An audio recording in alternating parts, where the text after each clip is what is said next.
Alright peeps, I'm stuck in traffic, which I've been stuck in for the past half an hour. We barely moved 200 meters. And this goes on for kilometers. So I might as well make use of the time and have a chat session. I've been vlogging this whole... Okay, man. I've been vlogging this whole thing. This whole drive, this whole session. If you want to check out the vlogs and how irritated I am at the traffic, go and check it out. But if you want to know more about my history with women, that's right. That's what we are talking about. Now, if you come from the vlogs, you'll know of what I just said, which is that when I was a child, when I was young, and I had no fears and no insecurities and no trauma, and I was just living my high life, my good life, women loved me, man. Moms loved me. Girls loved me. I was like that dude in high school. I mean in school, young person school, not even prep school. All the girls had a crush on. And it's because I was weird and okay to be weird. And then middle school comes, and middle school, everyone decides that weird is not cool anymore. Everyone wants to fit in and be normal. I don't know how to take that. All the girls who were into me, and then I started showing interest back in middle school, prep school, and all of a sudden I was confused because now they're not into it. And that's why, it's because I was okay to be weird and people stopped liking the weirdness. People started wanting to be normal and societal and fit in and all of that bullshit. I was then like, okay, fuck you all, what am I going to do? I don't know. I went through more trauma. Then in high school I hit the lowest of my low. I have never been any lower than how I was and who I was in high school. I was so insecure, so lacking in confidence. Go check out my Instagram, completely different person. I've left all my old stuff on my Instagram so you can see the evolution process that I've gone through. You can also check it out on Doodlestar, the old gaming channel that I used to have. Check out that as well. You can see the difference in my personality as well as my looks. The whole point is that in high school I got so fucked up that women became a thing of trauma. In high school, I was a human being who wasn't worthy of woman attention. I did not know who I was, how to be me. In high school, I stopped being authentic and weird. Through middle school, actually, I stopped because of the whole thing of well, everyone's trying to fit in, no one likes me anymore, what am I going to do? So I tried to fit in, it didn't work out. It never worked out. So instead, I just allowed myself in high school to become the outcast. While some people did still like me, and I did still have some friends, I wasn't anything like I am now. We are actually finally driving. This is actually mentally insane.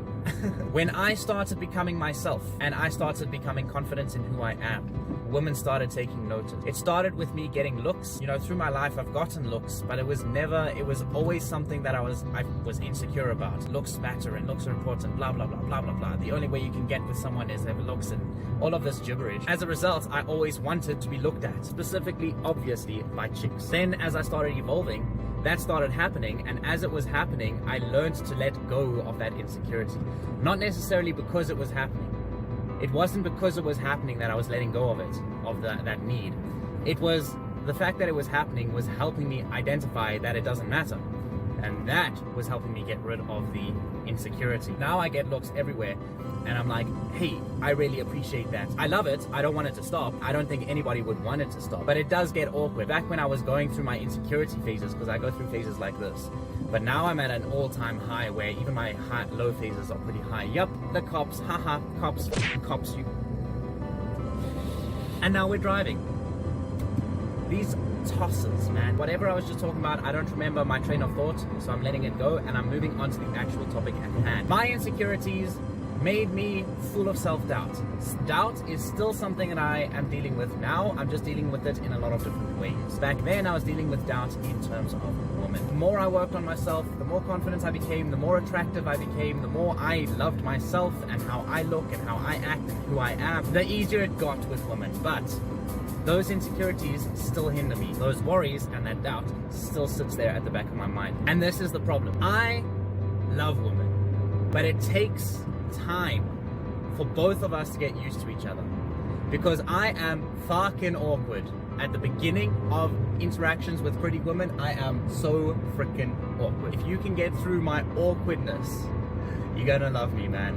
And I'm pretty much the same the other way around. Because I'm awkward, most chicks get awkward around me. I try and elevate myself to that confidence level of And that's what I do, right? That's why I push myself and spend time with girls. Dates isn't something I've done in a long time. I should do that properly now, to try it out and see what happens. Right now I just spend time with girls that I know, and it doesn't have to be a girl that is someone I'm fucking. It can just be a friend. Being with them helps me identify that I can rest around them. Now let's move on to these interactions that I've had. The first one that's sticking out, because everybody wants to know about this one. When I identified that the healing I needed to do was with women, I started pushing myself to interact and socialize and go out of my comfort zone. So the first thing was that I had my first ever random makeout. I've got a whole story on that. Go and check it out on this channel here.